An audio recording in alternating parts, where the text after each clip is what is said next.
I'm Gary Gilbert, and I'm the Director of the Land Development Office for the City of Chattanooga. I'm James Moreland. I'm retired. And, a member of Eastside Weed and Seed used to be, now it's East Chattanooga Improvement nonprofit.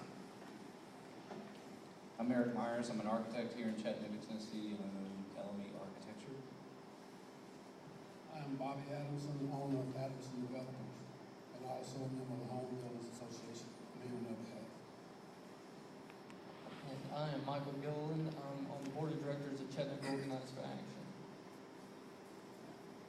I'm Mark Height. I'm a Realtor and I'm President of the Greater Chattanooga Association of Realtors for 2012.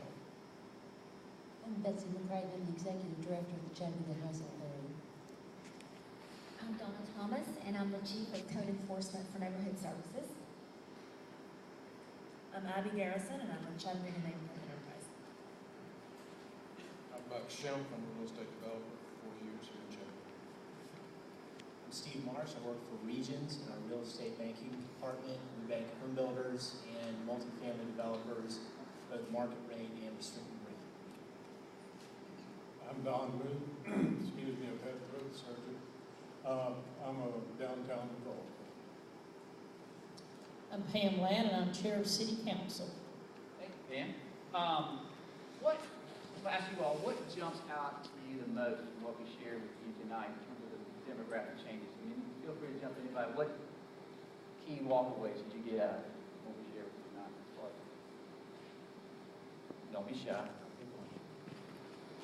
I know Mr. Moore would jump in.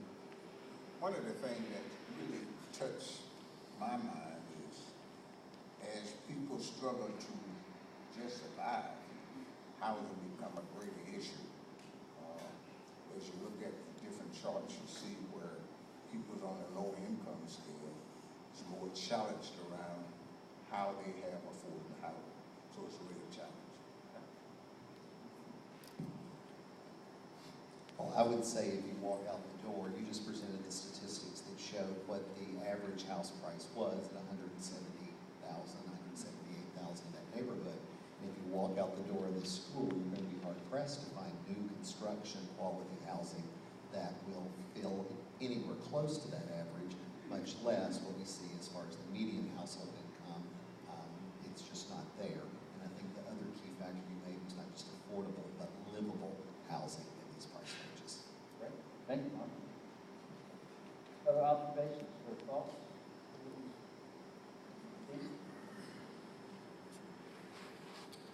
One thing that you mentioned was the increase in demand for multifamily housing, and we've certainly seen that in the past 12 to 18 months in Regions. And in particular, if you look at some of the market data today, apartment vacancies are less than 4% in our region. And over the past 12 months, effective rents have grown at multifamily properties by about 6.5%, which makes us the number 4 market in the nation for effective rent growth. That's not such a good thing. That means we have a very tight apartment market, and those costs are going up. One of the things that we do need in our community is a greater supply of multifamily housing. We've certainly seen increased trends towards preference of multifamily housing, and the demand's gone up, the supply not so much. Let me follow another question y'all think about. So, I've heard some folks say that, well, this is just a short-term event. It's going to come back to the way it was 5 years ago. What would you say, I guess, to the audience, what do you see as long-term trends that aren't changing from what you've seen?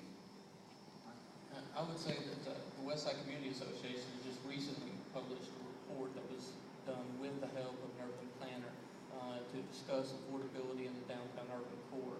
And what they came to find using the census tract data was that 1 in 2 households are burdened by housing costs, and that's for renters and mortgage holders.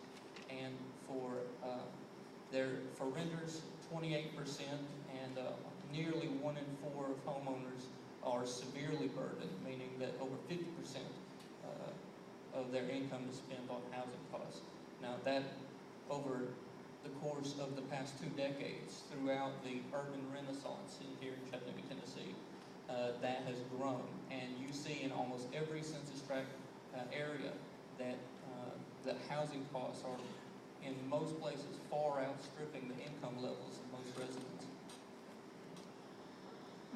Well, what about in terms of thinking about, like, I guess, the housing needs? I mean, do you see the movement to, let's say, smaller lot sizes, is that just a change in mix? Is that a short-term lift, or is that a long-term trend?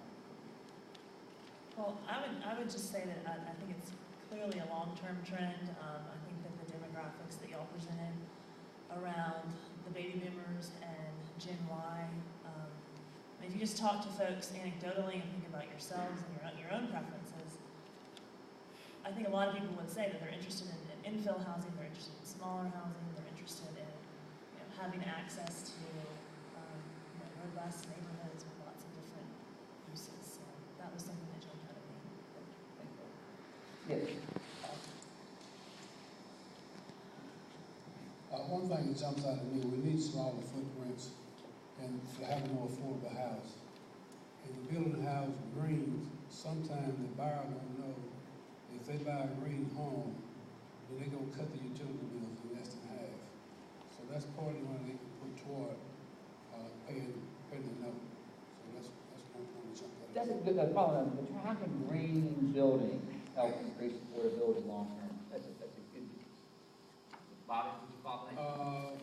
When we say green building, that means that it's not the traditional building where you have a crawl space that you heat and cool, or attic that you heat and cool. It don't seem like it that you can cut down on the size of your heat and air unit, and drop one down there and heat and cool that. And it becomes more affordable because then you're heating and cooling these two places that you don't normally do, and then you don't pay as much in the light bill because now you're insulating the crawl space on the walls versus insulating the floor.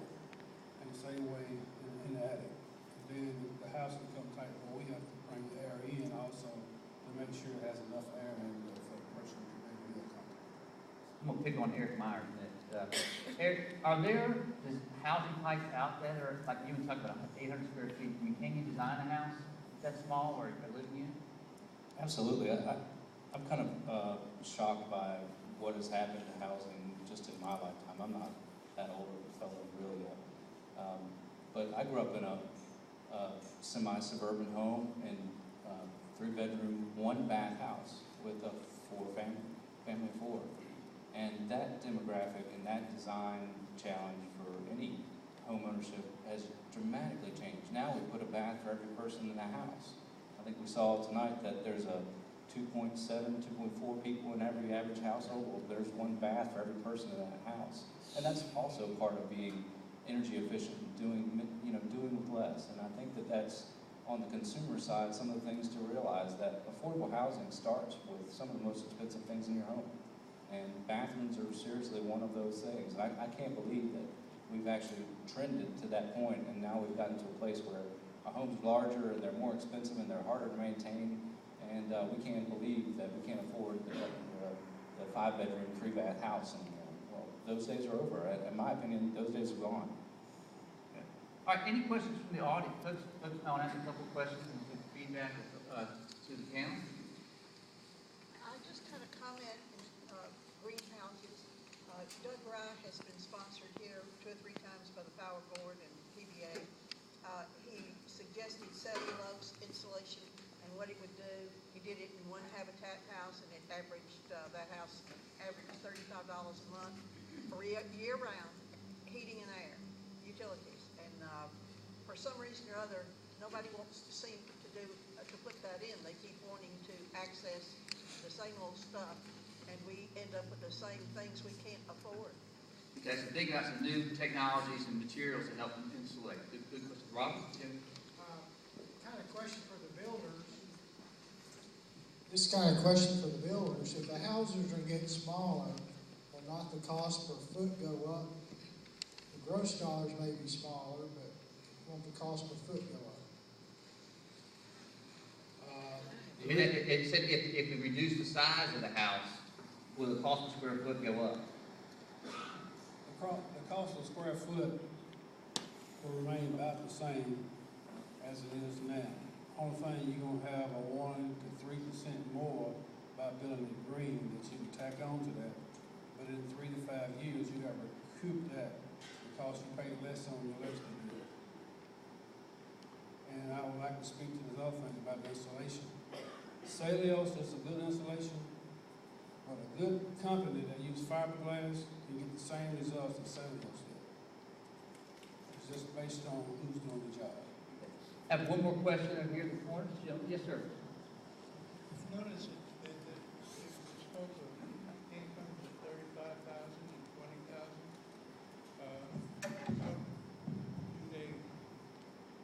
What can you put forward for people like myself whose income is less than $10,000 a year for an affordable apartment? Okay, design challenge. Somebody who makes $10,000 or less, what can we do? And this gets to the point of thinking about the whole spectrum, right? That is an element of the spectrum.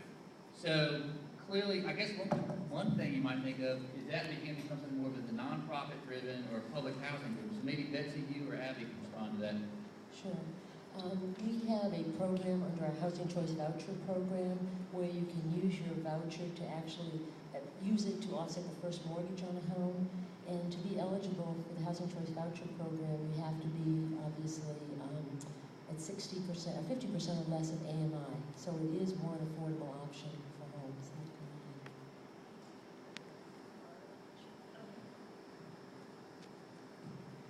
The other thing that's related to my answer to you, it's also related to just the green thing in general. You know, a big thing we need to be thinking about is energy retrofits for the houses that we currently have. You know, because the housing stock in Chattanooga, you know, the bulk of it is older, the bulk of it does need work.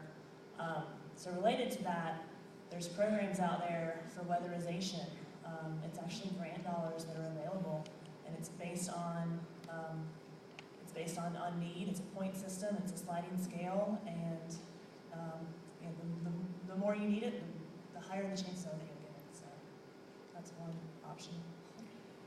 Something I want to add on that, John, that I've become aware of the more and more that I'm attending housing meetings, and particularly meeting with deficit of low-income housing within the urban core.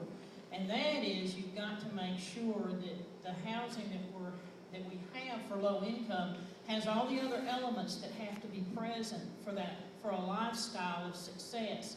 Transportation, near grocery stores close in, schools close in. So it's got to be a tighter environment, which limits those choices of where these individuals have to look for options.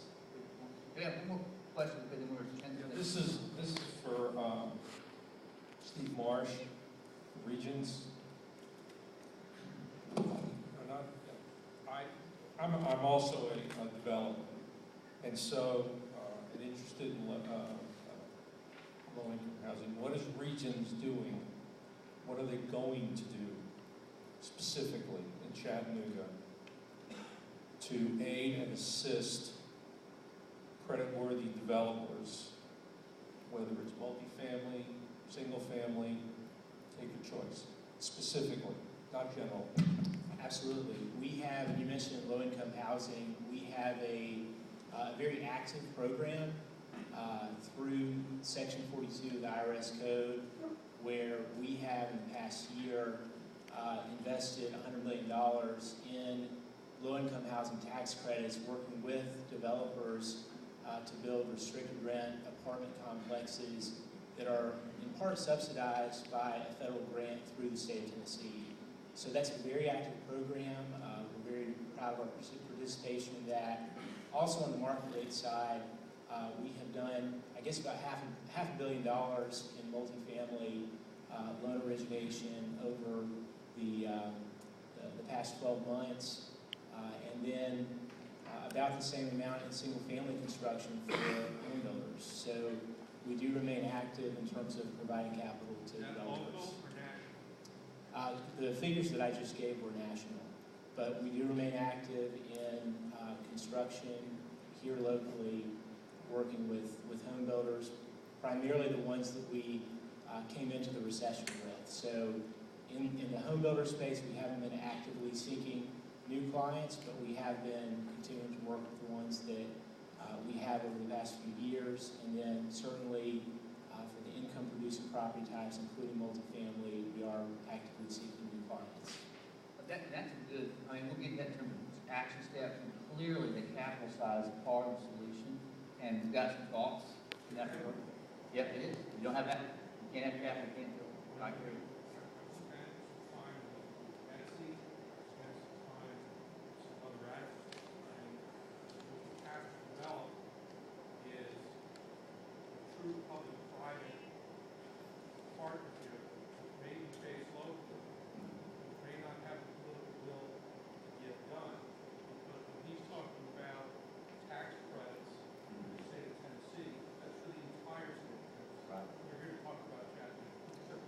Just to follow up, and I certainly agree with the gentleman with regard to the supply specifically of public housing in Chattanooga, and I think it's something that Betsy has done a great job of helping to focus our attention as a community on the needs there and on the supply challenge, because we do have our two largest sites, College Hill Courts and East Lake Courts, together 900 units. About a third of our public housing stock right now is facing functional obsolescence. The two properties were built in 1940 and 1941, and together they have $88 million in deferred maintenance needs. So it's something that, again, the 2013 agency plan that Chattanooga Housing Authority has come out with has been very straightforward on this. We do have a significant challenge. HUD is providing, I believe the number is just north of $3 million a year in a capital funds grant. And so you can see the mismatch there between what the federal government is providing in the way of public housing capital and what the need is in our community. So I agree that public-private partnerships is one of the answers. I think it's a conversation that we need to be pretty laser focused on. Okay, let's transition to the next step, which talks about action. Just a bit. One last comment for transition. Single family dwelling home, 501c3, along with a few other developers, we built 12 of them in the North Holly area. These are green homes. We still have 4 of them left out there. They are for sale. And they praise out for $135,000. And you can get up to $35,000 home funds or whatever they have on them, for a person transition down to where they can afford that house. So you still have things like that in the city out there that people can take account of. Yeah, let's move on to, the panel, it's up to you, you can give your choice. You can do the swivel, or if you'd like to take a seat in the audience, we're going to go to the next stage of our presentation, talk about action steps. You guys up to, you gonna swivel? Okay, all right. All right, you could untap that in there. Thank you. We're going to have a few that we might need. Sorry. I believe it might. There we go. All right. Okay, so, again, the challenge, how do we adapt our places to our changing lifestyles? And we just talked about the new economic realities. And we really broke this up into 4 parts. 1, what is our suburban strategy? What is our urban strategy? How do we increase the supply of affordable housing? And how do we eliminate barriers to infill housing development? Okay, a pretty big task. And you're going to feel like, I'm going to give you a forewarning. You're going to, sometimes you sit in front of a fire hose and you just get, it's a lot of information I'm going to convey. So bear with me to get started. Okay, let's start off how we would approach this. Some of our assumptions that went into this is that, first and foremost, strategies should be place-based. Again, think about suburban environments different than urban environments. And informed by the changing lifestyle needs we just talked about in those places. Strategies should reflect a connection, Councilman Ladd just alluded to this, between housing, schools, transportation, employment. So it's not just about a house, it's about a house and a community and the supporting services. Strategy should also address the needs of the entire housing spectrum. We talked about the very low and affordable units, quality affordable rentals, all the way up to moderate and upper income housing. Strategy should take into consideration the entire housing delivery system. We just talked about challenges in capital. How do you finance it? Who are the housing providers in terms of supply? Who are the buyers? We need to look at the entire housing delivery system. We need to look at targeting private, public, and public-private opportunities. We need to look at the whole spectrum of how we work together to provide housing. And most importantly, we need to establish benchmarks. I'm a big believer in you achieve what you measure. So we need to define what affordable housing means, and how do we know that we're making progress. Okay? So, action focus areas. Again, I mentioned before, we have a suburban strategy or urban strategy. You can see the rest filled out through there. Let's start with our suburban. The city suburban areas. Here's a map of the city. Chattanooga, Kalahari, here's the river. This is Missionary Ridge, right through here. As you can see, a lot of our vacant lots and parcels are concentrated in our urban community. There's really not, this will probably pick up a little better. This is a heat map. For the most part, here's 153, right through here. Here is I-24. Here's downtown. You can see between 153 in particular and the Ridge, concentration of housing of vacant lots. Not so much in the outskirts. This is Enterprise South here. So what that says is the large remaining undeveloped lots, there's not a lot of them left. So we really need to think about how we do infill development. Another important factor is that while the current suburban development pattern continues to be focused on separation of housing types, we know that our lifestyles are changing. That pattern is not going to serve us well in the future. We've got to think about how we adapt our housing stock a little better. The other thing, we just talked about, a key piece, is that higher density infill development can be controversial. Folks, it creates anxiety. What is it going to do to my property values? What's going to happen with traffic? So we have to figure out how to manage that. So here's some ideas. First and foremost, we need to look at how we can modify our city codes to accommodate multi-generational housing. And one tool is called an accessory apartment unit. Okay? So as I mentioned, the house is not the same one. Now you might have mom and dad with grandma and grandpa and their kid who won't get out of the house, living in the same unit. So how can we create more flexibility for folks to have what's called an accessory apartment unit? One good model for this is Santa Cruz, California. You got to give California credit for some things, not all things. But they have an accessory dwelling unit ordinance, and what it does is it describes the conditions when you can have an accessory dwelling unit. It says you must live at the same address, so you can't be an absentee landlord. You got to live there where you have your accessory dwelling unit. You only allow one per single family lot. You have a minimum lot size of 5,000 square feet. And to encourage affordable housing, they waive development fees if you make those accessory dwelling units available to affordable families. And offers discounted loans if you are converting to an accessory dwelling unit in return for affordable housing covenants. So that's a tool, again, creating an option and some incentives to create affordable housing using the existing single-family housing stock we've already got in our community. And to provide some guidance, again, on the nuances of place, they identify the appropriate locations for those accessory units based on the type of neighborhood. You know, traditional neighborhoods, you have these detached garage apartments, could be in alleys, whereas your post-war neighborhoods, which is your typical single-family subdivision, it might be attached to part of the house itself. And it even goes as far as to show the different ways you can do it for a house. Here you have it as a sort of a side addition to a home. Here it is in the rear addition. And it talks about the setbacks you would need to accommodate that. Another key element we can look for opportunities in our suburban places is our existing activity center. This is a map showing the Eastgate Mall. This could be Northgate, it could be Hamilton Place. But you've already got an existing major transit line running through Brainerd Road. You do have some strip that could be infill. And you could look at maybe assembling some of those properties for redevelopment into a more urban scale mixed-use development. Sounds impossible, right? Well, actually, communities are already doing that. One example is in Columbia Pike, Virginia. In 1986, a group of residents and business owners organized to form the Columbia Pike Revitalization Organization.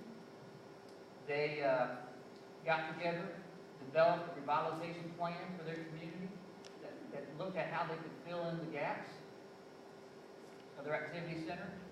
The following year, they developed what's called a form-based code that guides the footprint. Form-based codes, by the way, are simply a tool that allows you to have more predictability in terms of where buildings are placed on a lot and the scale. It doesn't go as far as design guidelines. Design guidelines get into materials and that kind of thing, but form-based codes kind of gives you predictability in terms of how buildings are placed on a lot. But anyway, they developed this tool, but they didn't stop there. They also paired that with incentives to encourage the development community to build in that community. It was voluntary, the code was, but they also offered expedited review, tax increment financing, and some other incentives to encourage the private sector to build in their community. So, again, some of the tools, they have a tax increment public infrastructure fund. So if you had an anchor development, you could get use that as a tool to cover the cost for infrastructure. They also gave you a rehabilitation tax exemption. So if you took an existing shopping center and converted it, rehabbed it to an urban scale development, you got an exemption on your taxes for doing that because they wanted to reward investment in the existing service areas in the community. The impact of that, they had 500 million in development since it was adopted.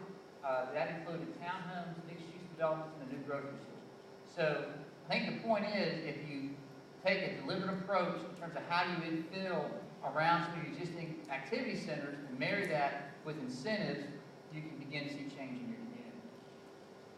Another recommended tool is creating a guide.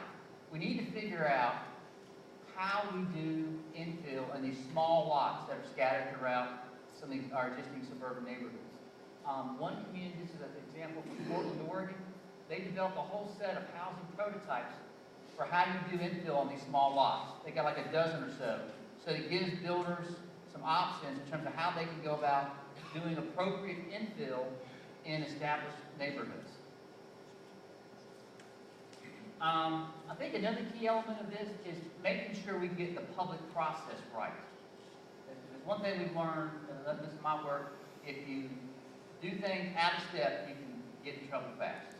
And I think the first important part is knowing your site. I'm sorry the slide didn't show it very well, but looking at your site, what's already on the site, and how it relates to the housing around it is so important when developing infill sites.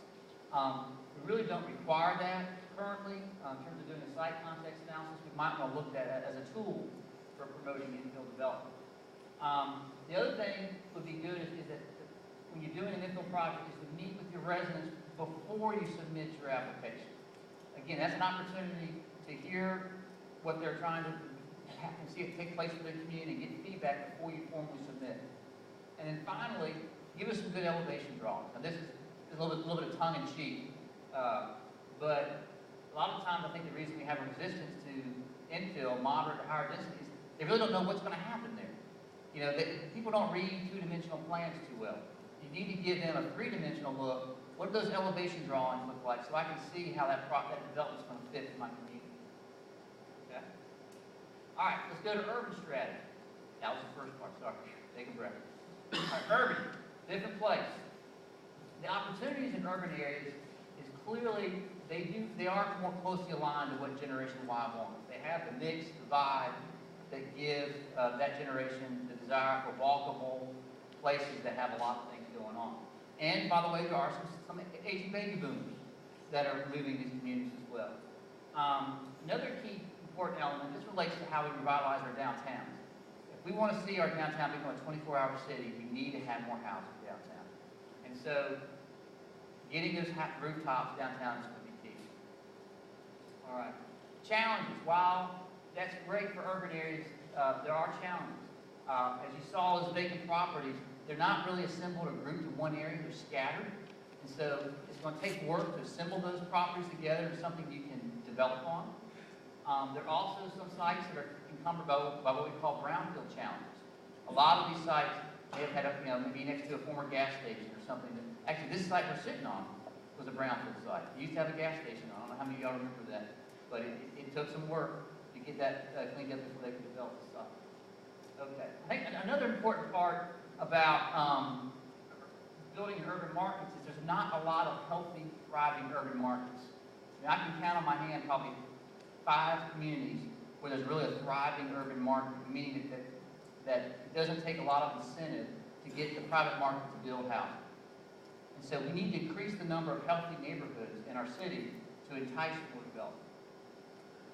I think another important factor to mention is that not all neighborhoods are the same. Some neighborhoods, we mentioned the D word, right? The duplex word. Some neighborhoods are seeing an over-proliferation of certain housing types, right? So we get oversaturated with one housing type. It's like, whoa, there's too much of this in our community, and then it creates a destabilizing influence in the community. Okay. So what do? Well, first and foremost is we need a policy for urban neighborhoods that defines the right mix of housing types and a language so again, so people know when we say a duplex, what does that mean in terms of the way that duplex fits into the neighborhood? Sorry, it's got a little washed out. We had to blow it, brighten it up so y'all can see it. But basically looking at different housing types and how they work in the urban environment. We also need to do something we've already done pretty well, and that is we need to continue with a targeted neighborhood revitalization strategy. I used to work in a former life with community impact, and it was not a resounding success, but I think it had some good lessons learned in terms of how you revitalize urban neighborhoods. We need to continue building on that model, learn from what worked and what didn't. How can we make it better? And continue to build the number of healthy neighborhoods in our urban communities. And clearly, as we talked about schools, I think we can't rest on our laurels in terms of creating successful, healthy urban schools. We've got more that we need to work on. Okay, the other part, getting to connectors. We need to partner with the realtor community to develop a marketing communications tool that brings buyers to urban markets, urban neighborhoods. One example is Live Baltimore. I don't know if you're familiar with that program. Very successful in Baltimore. It's a way to help promote all the urban neighborhoods in the city to potential buyers. It gives a story about each neighborhood, what the amenities are, and what incentives you can take advantage of for living in those communities. So this is a tool we really don't have currently, not to a large scale, that we can take advantage of. All right. Light. Light is also an issue. Sorry, that slide didn't turn out very well. But there are a significant number of lighted structures in our community. You remember that one? A recent article in this week's paper talked about neighborhood services. Maybe the folks making neighborhood services can share a little bit about what they're doing with the lighted houses. But based on a 2000 survey that they did several years ago, over 8,000 of 12,000 houses they surveyed needed minor and major repairs. So that's quite a bit. That's over 50% of the housing stock needed major minor repairs in the urban city. 135 of those are classified as dilapidated. Okay. The other, I think, lesson that we can take away in terms of moving forward is what I call urban land banking redevelopment, and a strategic approach to how we revitalize targeted urban districts. The interesting thing is this is nothing new. We've done this pretty well as a city. If you look at the South Campus of UTC, that was a targeted site acquisition redevelopment program. If you look at the neighborhood we're in, was an example of a public-private partnership for assembling property and redeveloping it to promote housing. This site was assembled and built as a school. The houses you see in Tower Place were assembled and redeveloped. So this is nothing new. We just got to figure out what worked well. I'm sure some things that didn't go as well as we'd like in terms of outcomes, but how can we build on that model to make it more successful going forward? Okay, affordable housing. Clearly, based on the data we saw, there's a growing need for affordable housing in our community. We know that Generation Y, just getting ready to start to form a household, is going to need a different type of house. We know that development, through our focus group sessions, that development requirements and fees add to the cost of housing. How can we make it easier for the development community to provide housing at a more affordable cost? So a couple of key things to think about in terms of how we do that. As I mentioned, we need to set clear benchmarks. We would recommend defining what affordable livable housing means for Chattanooga. What does that mean? We need to set a baseline and specific targets so that we know that we're making progress. Here's an example from a community where they had set several specific goals, and they identified specific ways to measure whether they're making progress. They looked at the home ownership rate. They looked at that home purchase affordability gap. that spreadsheet that Ewan just shared with you, hopefully, if we're doing better, that gap should start closing. Okay? So these are some things we need to look at going forward. Another tool that we do not have to any scale in our city we need to look at is an affordable housing trust. Several communities use affordable housing trusts to pool capital from the public sector, from philanthropists, private sector, to provide capital. We just talked about, this gentleman mentioned tonight, I can't get, sometimes, markets change over time, right? Sometimes there's a wide amount of private capital. Sometimes it's not there. So is there a way to create a trust that can provide capital to facilitate affordable housing? The other thing we could do, let's think about taking a problem and creating a solution. We just talked about the number of houses that were dilapidated, right? Need fixing up. We got folks that are trying to buy a first home but can't afford to buy one for $100,000 or more. Well, could we offer a discounted loan to a first-time home buyer to buy that dilapidated house, get a discounted loan to fix it up, and move in?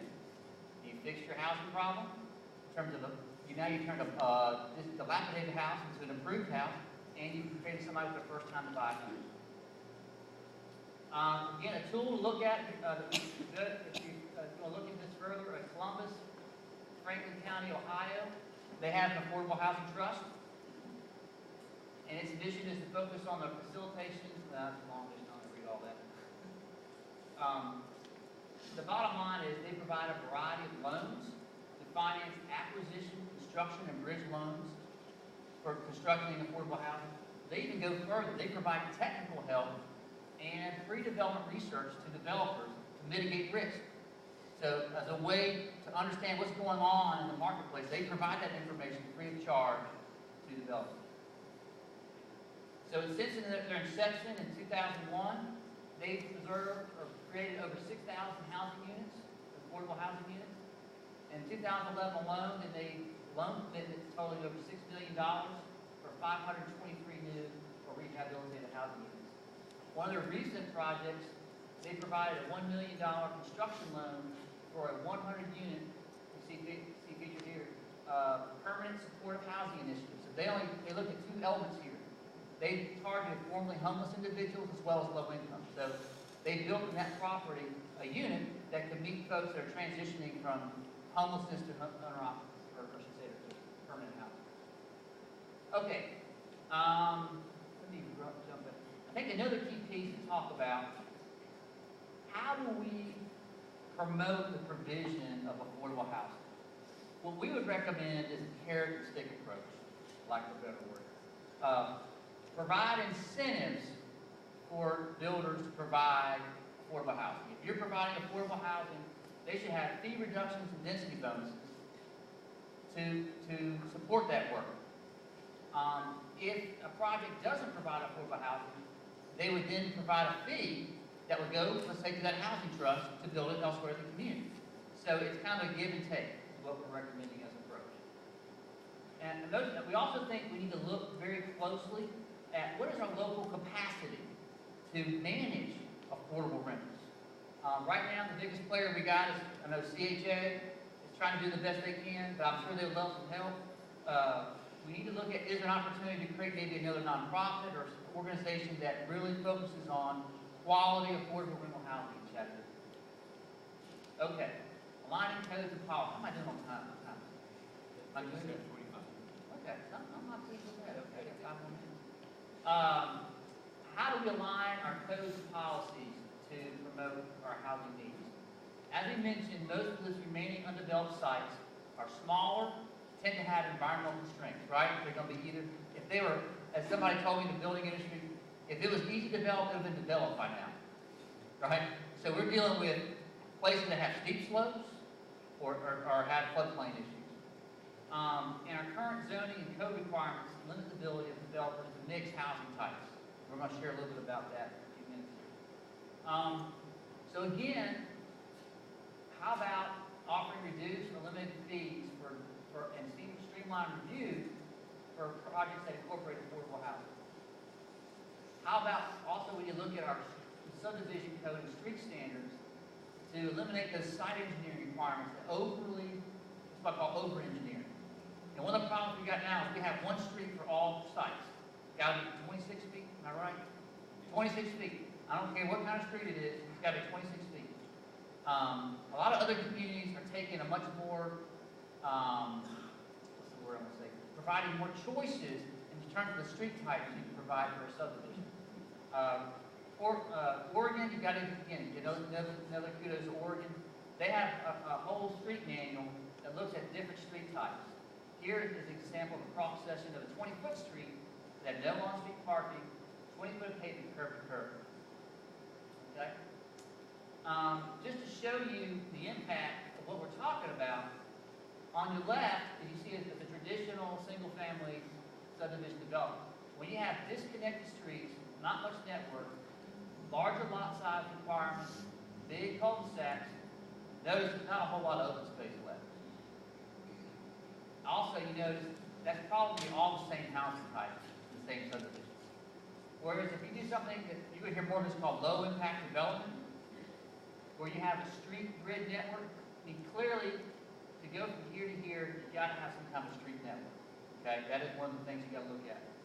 But you have much more variation in your street types and your lot size. So you have more variety of housing types, and you get to preserve more of that open space. Now, clearly, there's a lot of details you go through to get to that product. But I think the point is, certainly we can do better than that, right? Okay.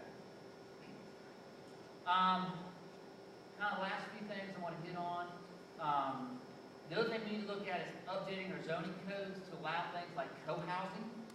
Co-housing is an idea where people basically, they have their own personal living space, but have a shared kitchen, shared public space. It's hard to pull off right now. Correct? Here. The other is live-work housing units. This is another emerging trend, where you live upstairs and you've got your business downstairs. Now, we do have a special permit for home offices, but you can't have clients coming to your house or employees. This would allow that to happen. Okay? So we need to look at that as a potential tool. Okay. All right. So wrap up. If you've forgotten everything I've said, I would say there's 4 key points. We need to first and foremost clearly define our desired housing outcomes. What does success look like? How are we going to measure it? Secondly, we need to implement strategies that are based on place and neighborhood context. And preferably the context of a revitalization plan. There's nothing like getting to the fine-grained detail of understanding where you're trying to go. That gives the public comfort about what the outcome's going to be. Okay? We need to combine design controls and financial incentives. You can't just say, we're going to have this wonderful code and it's all going to happen. We have to partner with the development community who have the appropriate set of incentives to make it feasible. Okay? And most importantly, our codes and standards need to accommodate more diversity of housing and street types. Our lifestyle needs are changing, so we need to provide the development community more options in terms of how they meet those needs. Okay, with that, I think I'm going to wrap it up. That was pretty lengthy. We're going to now talk to the panel. And I want to ask Kim if you wouldn't mind joining us. I also want you to talk. Put you on the spot.